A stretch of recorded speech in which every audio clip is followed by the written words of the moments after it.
Did you know, ang pinaka-viral na automotive ad hindi tungkol sa kotse?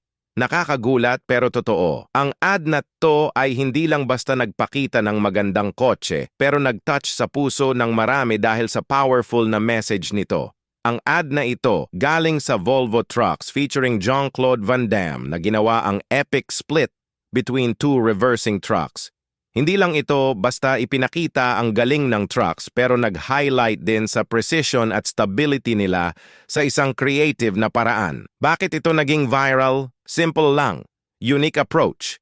Lumihis sa usual na car features at nag-focus sa isang memorable at visually stunning stunt. Emotional connection. Pinakita ang human skill at bravery na nag-resonate sa wide audience, hindi lang sa car enthusiasts. Nakita mo na ba yung ad? Check mo, wow ka din.